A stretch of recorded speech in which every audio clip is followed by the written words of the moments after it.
আমি একজন গৃহিণী হয়ে বাড়ির সকল কাজের পাশাপাশি যদি কেঁচো সার উৎপন্ন করে মাসে ১,০০,০০০ টাকা কামাই করতে পারি, তাহলে আপনারা কেন পারবেন না? আপনিও চেষ্টা করেন, আপনিও উদ্যোক্তা হতে পারবেন। ইনশাল্লাহ আপনারও একদিন হবে। আমার নাম মোসাম্মদ লিভা পারভিন। আমার বাড়ি পাবনা জেলার সাথেয়া উপজেলার হাটবাড়িয়া গ্রামে। আমি একজন ভার্মিকম্পোস্ট বা কেঁচো সার উদ্যোক্তা। এটার শুরু তো লকডাউনের সময় দুজনেই বাড়িতে বসেছিলাম। তারপরে এখানে আমাদের কৃষি অফিসের থেকে একটা ট্রেনিং আসছিল, তো ওইখানে আমার হাজবেন্ড যা শিখছিল, তো উনি কৃষি অফিস থেকে অনুপ্রেরণা পায় এটা শুরু করছে। তারপরে ওর সাথে আমিও যোগ দিয়েছি। আমি আগে গৃহিণী ছিলাম, তেমন কোনো কাজ করতাম না। তো তারপরে যখন আমার হাজবেন্ড এটা শুরু করে, তখন আমি তাকে সার্বিকভাবে সাহায্য সহযোগিতা করে এখন তার সাথে আমি যুক্ত আছি। তো গোবর পাশের এলাকা কিংবা বাড়ির পাশে যে আছে গোবর, যাদের গরু আছে তাদের থেকে কিনে এনে ৫-১০ দিন রেখে দিয়ে গ্যাস মুক্ত করে, তারপরে যদি কেঁচো বেশি দেই তাহলে তাড়াতাড়ি হবে, আর যদি গোবরটা বেশি থাকে কেঁচোটা কম থাকে তাহলে প্রায় ১ মাস লাগবে। প্রতি মাসে প্রায় ২.৫ থেকে ৩ টনের মতো উৎপন্ন হয়। এটা আমাদের ক্ষেত আছে,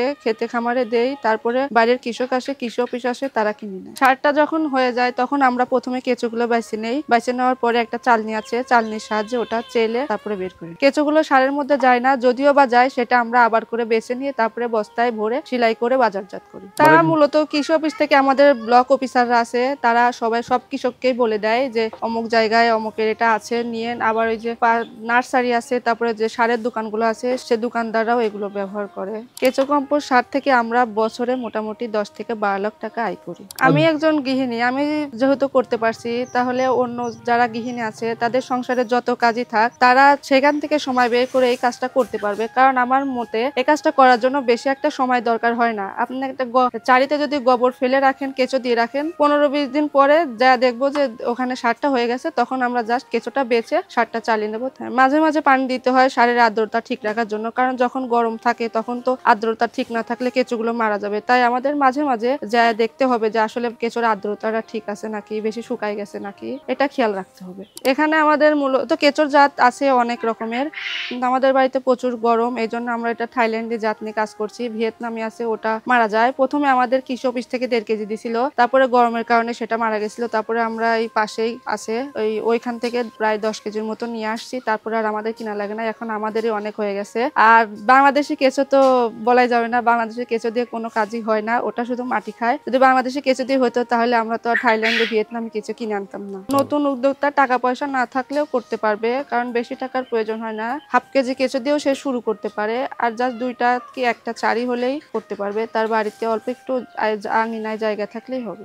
২০,০০০ টাকা আয় করতে কতদিন, বেশি সময় লাগবে না, কারণ উনি যদি প্রোডাকশন বাড়ায়, কেঁচোর সাথে যদি তার কেঁচো বাড়ে, তারপরে পাট টাঙ্কি এগুলো বাড়ায় দেয়, তাহলে ২০,০০০ টাকা তো ১৫ দিনেই হয়ে যাবে। যদি কেউ নতুন উদ্যোক্তা হতে চায় তাহলে তারা আমাদের সাথে যোগাযোগ করতে পারে, স্ক্রিনে আমাদের দেওয়া নাম্বার থাকবে। তো তারা যদি চায় যে উদ্যোক্তা হবে, তৈরি করবে, তাহলে আমরা তাদেরকে পুরোপুরি গাইড দেব, তাদেরকে স্বাবলম্বী করব, তাদেরকে ধরেন যত এর বিষয়ে যত পরামর্শ আছে সবই দিব। আর প্লাস যদি কেঁচো নিতে চায় তাহলে কেঁচোটাও দিব আমরা। যদি আমাদের কাছে কোনো পরামর্শের জন্য ফোন দেয় তাহলে দিতে পারে, আমরা তাদেরকে সম্পূর্ণ পরামর্শই দিব। আমাদের এখানে আসতে হলে, এটা হচ্ছে পাবনা জেলার সাথিয়া উপজেলার হাটবাড়িয়া গ্রাম, নন্দনপুর ইউনিয়ন। খামার নিয়ে ভবিষ্যৎ পরিকল্পনা আছে, সরকার যদি আর একটু সাহায্য সহযোগিতা করে তাহলে আমরা দুজন মিলেই ভাবছি যে আরো অনেক বড় করব। মাসে ধরেন ৫০ টন ১০০ টন উৎপন্ন হবে, এরকম একটা পর্যায়ে যাইতে চাই। তো যদি তারা সাহায্য সহযোগিতা করে তাহলে আমরা এটা করতে পারবো।